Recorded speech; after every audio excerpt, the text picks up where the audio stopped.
On a scale of 1 to 10, how would Kuidas hindaksid oma enesekindlust Jumala ees skaalal 1-10?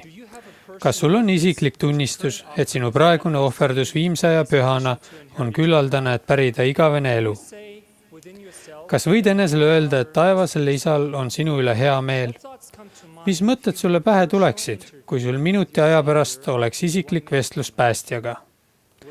Kas sinu nägemust endast varjutaksid patud, kahetsused ja puudused või kogeksid sa lihtsalt rõõmsat ootusärevust?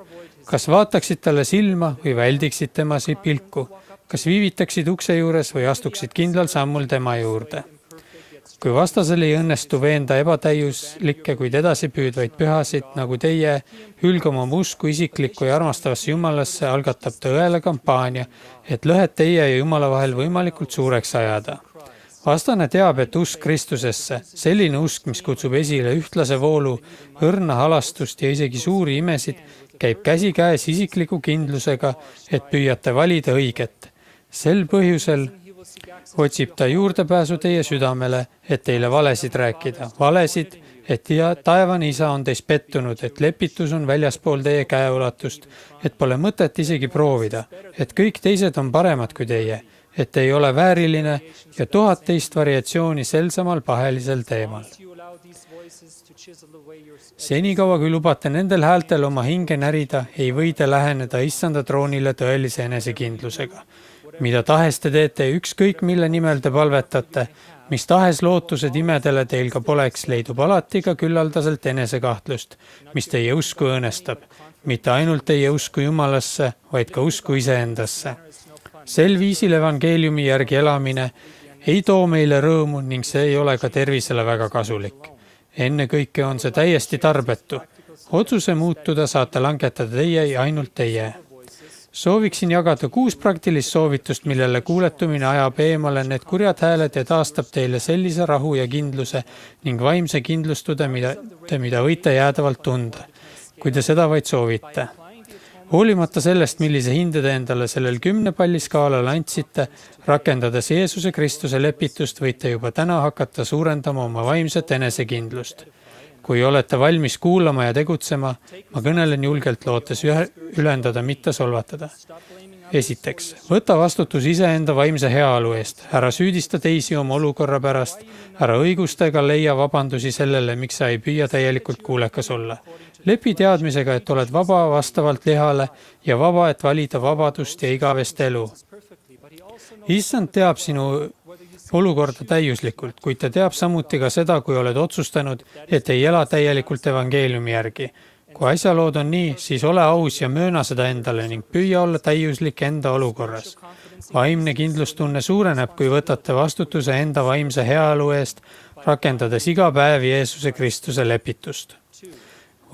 Teiseks, võta vastutus iseenda füüsilise heaolu eest. Sinu hinge moodustavad sinu keha ja vaim. Kui toidame hinge, jättes hooletusse keha, mis on tempel, tekitab see vaimse ebakõla ja alandab enese hinnangut. Kui olete vormist väljas, kui tunnete ennast oma kehas ebamugavalt ja teil on võimalik selles suhtes midagi ette võtta, siis tehke seda. Vanem Russell M. Nelson õpetas, et me peaksime vaatama keha kui oma isiklikku templit ja et meil tuleks kontrollida oma toitumisharjumusi ja teha trenni, et füüsiliselt vormis olla.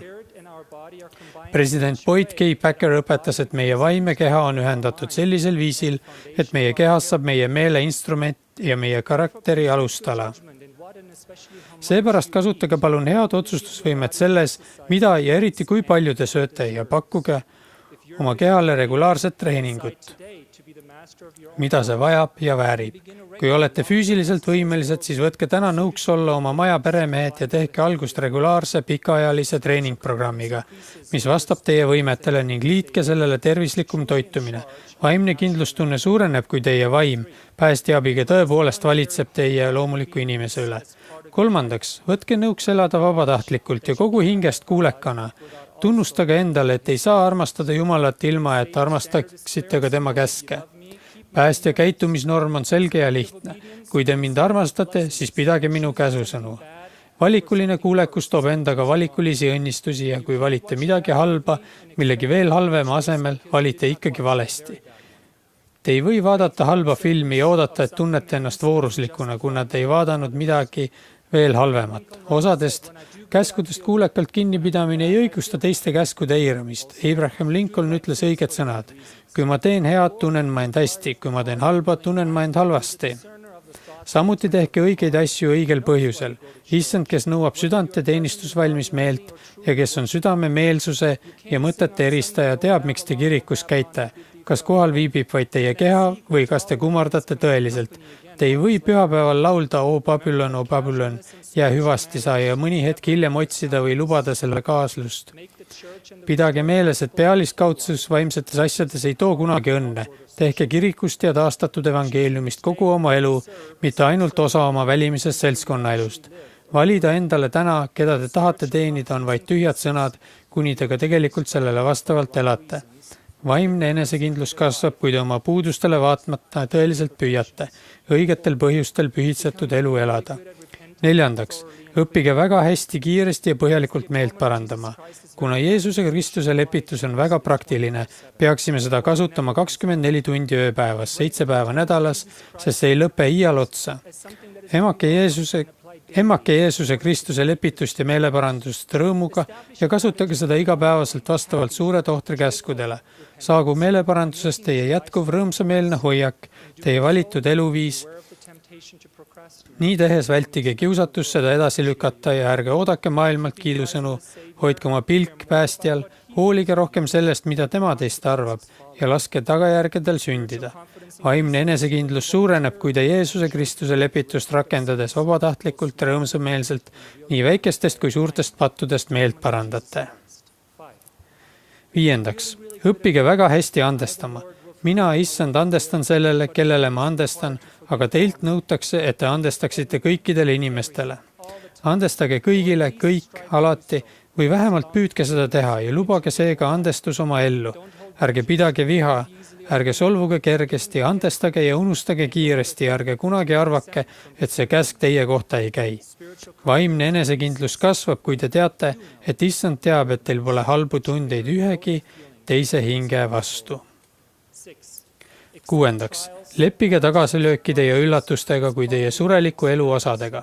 Pidage meeles, et te olete siin selleks, et teid proovile pandaks ja testitaks, et näha, kas te teete kõike, mida iganes issand nende Jumal teha käsib.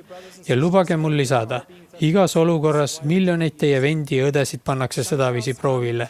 Nii, et miks peaksite teie erandiks olema? Mõned proovilepanekud tulevad teie enda sõnakuulmatuse või hooletuse tõttu. Teised katsumused jälle teiste hooletusest või lihtsalt selle langenud maailma pärast. Kui need katsumused tulevad, hakkavad vastase käsilased kuulutama, et te tegite midagi valesti, et see on teie karistus, märk sellest, et taevane isa ei armasta teid. Ärge kuulake seda. Selle asemel sundige end naeratama, vaadake taeva poole ja öelge. Ma mõistan, issand, ma tean, mis see on. Aeg minu proovile panekuks, kas pole? Seejärel tee temaga koostööd, et hästi lõpuni vastu pidada.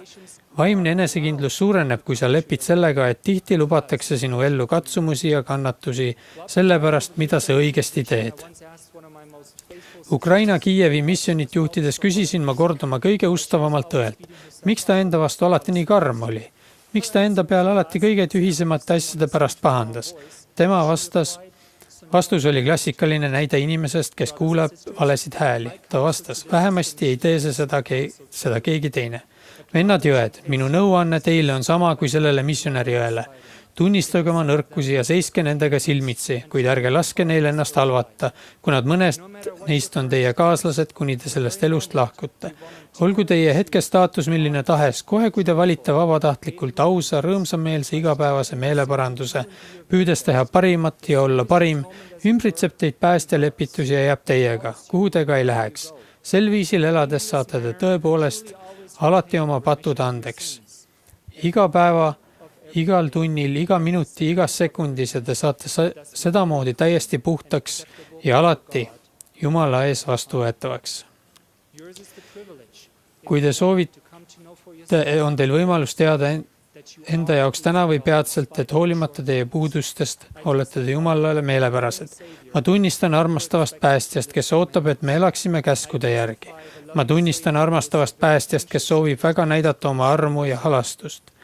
ma tunnistan armastavast päästjast, kes rõõmustab, kui me rakendame lepitust igapäevaselt rahuliku ja rõõmsa kinnitusega, et me astume õiges suunas. ma tunnistan armastavast päästjast, kes soovib, et meie enesekindlus kasvaks Jumala läheduses tugevaks. Jeesuse Kristuse nimel. Aamen.